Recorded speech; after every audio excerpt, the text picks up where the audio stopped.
ఇవాళ మీ ముందుకు ఒక మంచి న్యూస్ అయితే నేను తీసుకొచ్చిన.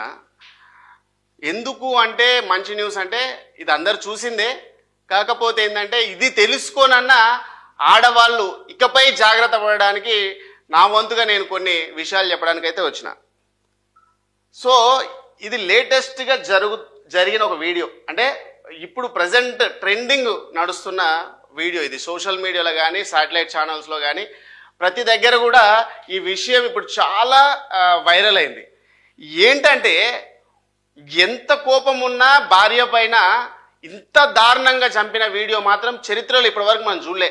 అంటే ముక్కలు చేసేసిరు, లేకపోతే తలకాయ తీసేసిరు, లేకపోతే కాల్చిరు, లేకపోతే పెట్రోల్ పోసిరు, గ్యాస్ సిలిండర్ విప్పిరు, చాలా విధాలుగా చాలా వీడియోలను అయితే మనం చూసినాం. కానీ ఇంత ఘోరంగా ఇంత క్రూరంగా చేసి మిక్సీలో కూడా ముక్కల్ని నరికి మిక్సీలు వేసి అంటే ఆనవాళ్ళు దొరకకుండా చెరువులో పడేయడానికి ఇంత ఘోరంగా ఒడిగట్టిన ఈ గురుమూర్తి మాజీ ఒక జవాన్ అంట.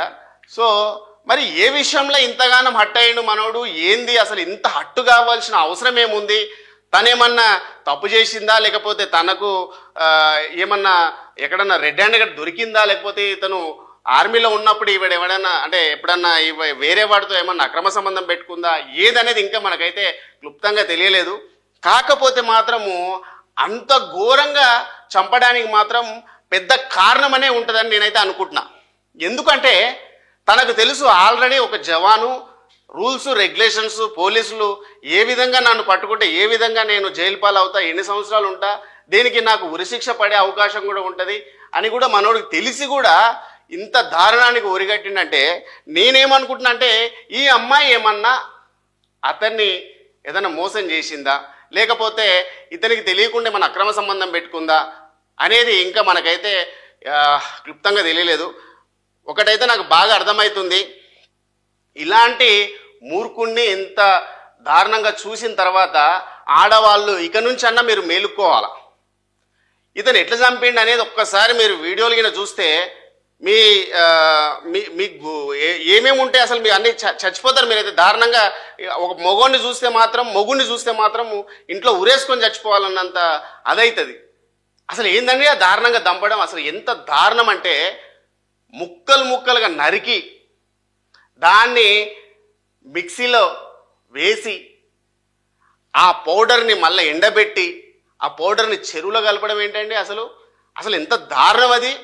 దానికి మళ్ళీ అతను చెప్పిన విషయం ఏంటంటే మటన్ షాప్లో ఎట్లయితే మనం ముక్కలు నరుకుతామో ఆ ముక్కలు నరకడానికి మనోడు ఒక కుక్కని చంపి ఆ కుక్కని ఫస్ట్ ప్రయోగంగా చేసి దాని తర్వాత మనోడు ఈ అమ్మాయిని నరికిండు అని అంటే అసలు చెప్పేది నిజమా అబద్ధమా అనేది ఇప్పటికీ పోలీసులకు తలపట్టుకోవాల్సిన విషయం ఇది.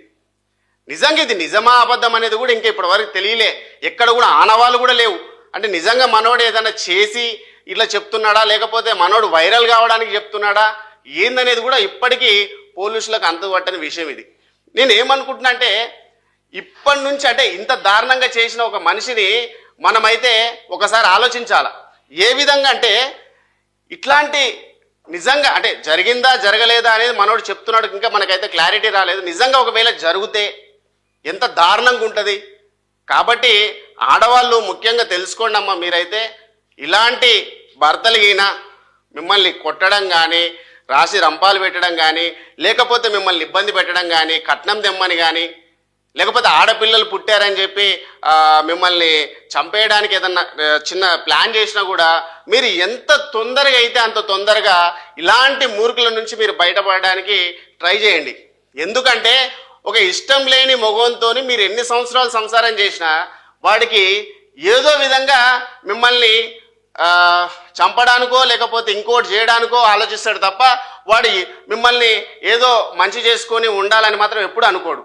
ఎందుకంటే వాని దృష్టిలో ఆల్రెడీ నువ్వు నెగిటివ్ అయిపోయి ఉంటావు.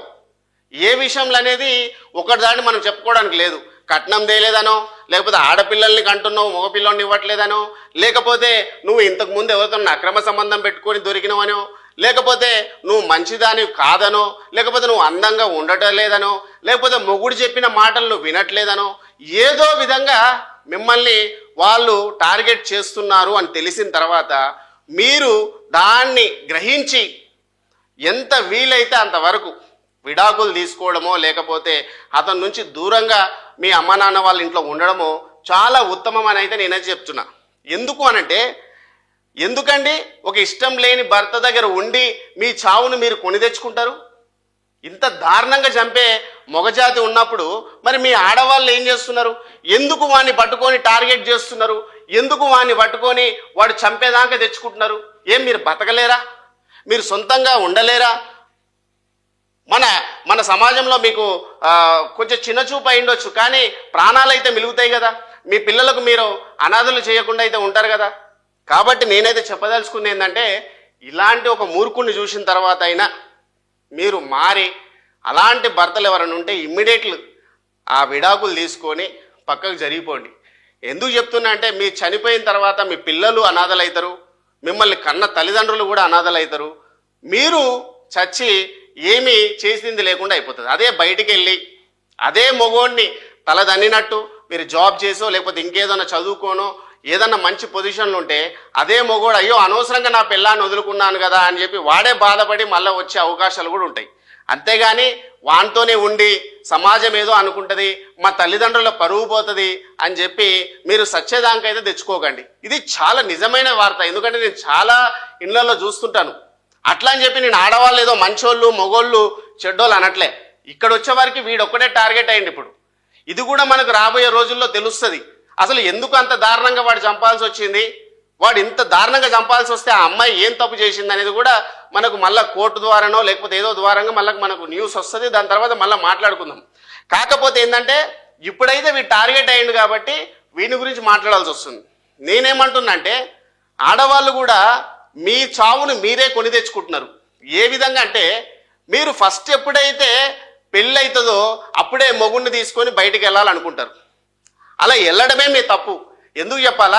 ఒక మగోనికి మీరే రైట్స్ ఇచ్చారు, మీరే ఫ్రీడమ్ ఇచ్చారు, మీరే తాగడానికి ఒక అవకాశం ఇచ్చారు. అదే మీరు తల్లిదండ్రులతో పాటు వాళ్ళ తల్లిదండ్రులతో మీ అత్తమామలతో ఉంటే వాడికి ఒక భయం భక్తి ఉంటుంది, వాడికి ఒక టైంకు రావాలని ఉంటుంది, నిన్ను కొట్టడానికి కూడా ఆలోచిస్తాడు. అదే ఇప్పుడు ఆ ఇంట్లో వేరే వాళ్ళ తల్లిదండ్రులు కానీ వాళ్ళ పిల్లలు కానీ ఉంటే అమ్మాయిని చంపే అవకాశం వచ్చేదా వాడికి? అసలు సచ్చే పరిస్థితి వచ్చేదా? మీరే ఫ్రీడమ్ కోసం మీ హస్బెండ్లను తీసుకొని మీరు బయటికి వెళ్ళిపోతున్నారు. ఒంటరిగా ఉండాలి, అత్తమామకు సేవలు చేయాల్సి వస్తుందని, అత్తమామలకు ఏదో వండి పెట్టాల్సి వస్తుందని మీరు బయటికి తీసుకొని వెళ్తున్నారు. కానీ ఇక్కడ మీరు ఇంకోటి, మీ హస్బెండ్కి మీరే ఫ్రీడమ్ ఇచ్చినట్టు అవుతుంది. మిమ్మల్ని కొట్టినా ఎవరు అడగడు, మిమ్మల్ని చంపినా ఎవరు అడిగేటోళ్ళు ఉండరు, మీకు ఆపద వచ్చినా కూడా ఎవరు చూసేవాళ్ళు ఉండరు. అప్పుడు భర్తకు మీరే ఛాన్స్ ఇచ్చినట్టు కదా. కాబట్టి ఇప్పటి నుంచి అయినా కొంత ఆడవాళ్ళు, మీరు నలుగురిలో ఉంటేనే మీకు క్షేమం, నలుగురిలో మీరు ఉంటేనే మీకు ధైర్యం. కాబట్టి మీరు ఇలా ఎవరైతే ఒంటరిగా ఉండే ఆడవాళ్ళు ఎవరైతే ఉన్నారో మీ హస్బెండ్ ఫస్ట్ ఎలాంటి వాడో తెలుసుకోండి. ఇక నుంచైనా జాగ్రత్తగా ఉండండి. తప్పులు ఏమైనా చేస్తే అవి చేయకుండా చూసుకోండి. లేదా మీరు కూడా ఇలాంటి పరిస్థితే మీకు వస్తుంది. కాబట్టి నేను ఒకటే చెప్పదలుచుకున్నా, ఆడవాళ్ళు మీ చావు మీరే కొని తెచ్చుకుంటున్నారు. మీరెంత ఫ్రీడంగా బతకాలనుకుంటున్నారో, మీరెంత జల్సాకి ఎంజాయ్కి అలవాటు పడతారో మీ చావు కూడా అంత తొందరలోనే వస్తుంది. ఇది చూసిన తర్వాత మారండి. మగవాళ్ళని టార్గెట్ చేయడం కాదు, ఫస్ట్ మీరు ఎలా ఉన్నారు, మీరు ఎవరితో అక్రమ సంబంధం పెట్టుకుంటున్నారు, ఒక మగోడు అంత దారుణంగా చంపాల్సి వస్తుందంటే మీరు ఏమి చేస్తున్నారు? ఎందుకు? వాడికి వాళ్ళ అమ్మ ఉంది, వాళ్ళ చెల్లి ఉంది, వాళ్ళ అక్క ఉంది, వాళ్ళ బిడ్డ ఉంది, అయినా కూడా నిన్ను ఒక టార్గెట్ చేస్తున్నాడంటే నువ్వు వాడిని ఎంత టార్చర్ పెడుతున్నావు, ఏ విధంగా టార్చర్ పెడుతున్నావు? అసలు నీకు వానికి పడినప్పుడు నువ్వు ఎందుకు ఉండి వాడిని సాధించాలనుకుంటున్నావు? బయటికి వెళ్ళిపో. వాని దారి వాడు చూసుకుంటాడు, నీ దారి నువ్వు చూసుకుంటావు. అంతేగాని ఏదో నువ్వు కట్నం ఇచ్చినావని చెప్పి, మీ తల్లిదండ్రులు పరువు పోతుందని చెప్పి వాని దగ్గర ఉండి వాడిని సాధించుకోవాలని చూస్తే ఈ పరిస్థితి మీకు కూడా పట్టవచ్చు. ఏం చేస్తాయంటే చట్టాలు ఏం చేస్తాయి? తీసుకెళ్ళి ఇప్పుడు వాడిని జైలు వేస్తుంది, కోర్టులో పెడుతుంది. కానీ నీ చావు నీకు వస్తుందా? నీ ప్రాణం నీకు వస్తుందా? నీ పిల్లలు అనాథ కాకుండా ఆపుతుందా? కాబట్టి ఇక నుంచన్నా కొద్దిగా ఆడవాళ్ళు తెలుసుకోండి. ఇట్లాంటి టైంలో ఆడవాళ్ళ గురించి మాట్లాడడం తప్పే, కానీ తప్పట్లేదు. ఎందుకంటే ఇలాంటి ఆడవాళ్ళు చాలామంది బలవుతున్నారు. అలా అని చెప్పి మగవాళ్ళు కూడా బలవుతున్నారు. కొంతమంది ఆడవాళ్ళు చేయడం వల్ల మగవాళ్ళు కూడా చనిపోయిన రోజులు ఉన్నాయి. మగవాళ్ళని మర్మాంగం కోసి కూడా చంపిన ఆడవాళ్ళు ఉన్నారు. ఇప్పుడు ఆడదాన్ని ఎలా కోసి మనము మగవాళ్ళు చంపితే మనం మాట్లాడుతున్నామో, అలానే ఆడవాళ్ళు వాళ్ళ అక్రమ సంబంధం పెట్టుకున్న భర్తతో ఆ లవర్తో కలిసి అదే మగవాన్ని ఒక దుండు తీసుకొని ముఖం మీద మూసి గాలి లేకుండా చంపడం ఒకటి, మర్మంగాలు కోసి చంపడం ఒకటి, మందు దాపిచ్చి నరకడం ఒకటి చాలా ఆడవాళ్ళు కూడా చేశారు. కాబట్టి ఇక్కడ ఆడవాళ్ళకి తప్పు ఉంది, మగవాళ్ళకి తప్పు ఉంది. ఇప్పుడు మగోడు తప్పు చేశాడని చెప్పి మాట్లాడుతున్నాము. సేమ్ రేపు మళ్ళా మనం మొన్న గతం వీడియోలు తీసుకుంటే ఢిల్లీలో ఆడవాళ్ళే మగవాళ్ళని చంపే రోజులు కూడా మనం చూసినాం. అలా ప్రతి దాంట్లో కూడా మనం ఏదైనా ఆలోచించేటప్పుడు ఫస్ట్ ఈ వీడియో చూసిన తర్వాత మీరు కొద్దిగా తెలుసుకొని ఆడవాళ్ళు జాగ్రత్త పడండి. ఏదైనా కూడా మీరు నలుగురిలో ఉంటేనే సేఫ్. ఇలా ఒంటరిగా ఉంటే ఏ మొగోడైనా కూడా ఒక ధైర్యం వస్తుంది. నా పెళ్ళానికి ఎవరు లేరు, అడిగే వాళ్ళు ఎవరు లేరు, ఇప్పుడు నేను చంపినా కూడా ఎవరికి ఇది చెప్పుకోలేరు అనే పరిస్థితి వాడికి వస్తుంది. వాడు ఏదో రోజు మిమ్మల్ని ఏదో చేయడానికైతే దారుణంగా అవుతుంది. అలానే పాపం ఈ మహాతల్లి అయితే చనిపోయిందని నేను అనుకుంటున్నా. ఇంక ఎందుకు చనిపోయింది, ఎందుకు చంపాడు అనేది ఇప్పటికీ క్లారిటీ లేదు. వాడు కొంతమ్మ కోణాలు చెప్తున్నాడు, అసలు ఆ పొంతు లేని విషయాలు చెప్తున్నాడు. పోలీసులకు ఇప్పటికి కూడా అంతుపట్టట్లే. నిజంగా వీడు ఇలానే చంపాడా, చంపలేదా, అసలు ఏమైంది ఆ డెడ్ బాడీ అనేది కూడా ఇప్పటికీ ఒక మిస్టరీగానే మిగిలిపోయింది. కాబట్టి ఇది విషయం జరిగిందా జరగలేదో ఇప్పుడు రాబోయే రోజుల్లో అయితే మనకు తెలుస్తుంది. కానీ ఈ వీడియో గురించి అయితే మీకు ఎమోషనల్గా నేను చెప్తున్నా, ఆడవాళ్ళు చాలా జాగ్రత్త ఉండండి. ఏ క్షణమైనా మీకు కూడా ఇలాంటి పరిస్థితి వస్తుంది. కాబట్టి ఆచితూచి చాలా జాగ్రత్తగా ఎలాంటి తప్పులు చేసినా అవి మానుకోండి. లేదా ఇలాంటి దుర్మార్గుడు ఎవడన్నా ఉంటే బయటికి వెళ్ళిపోయి మీ సొంతంగా మీ కాళ్ళ మీద మీరు బతకడానికి ట్రై చేయండి. ఇది ఇవాళ వీడియో తీసుకొని నా వంతుగా నేను మీకు కొన్ని విషయాలు చెప్పడానికి అయితే వచ్చాను. నచ్చితే లైక్ చేయండి, షేర్ చేయండి, కంపల్సరీ మాత్రం సబ్స్క్రైబ్ చేసుకోండి. ఇలాంటి విషయాలు ఏమైనా ఉంటే మనం మాట్లాడుకుందాం. ఎవరికైనా ఇంట్రెస్ట్ ఉంటే రండి, ఈ విషయాన్ని గురించి కూడా మనం మాట్లాడదాం. Thank you.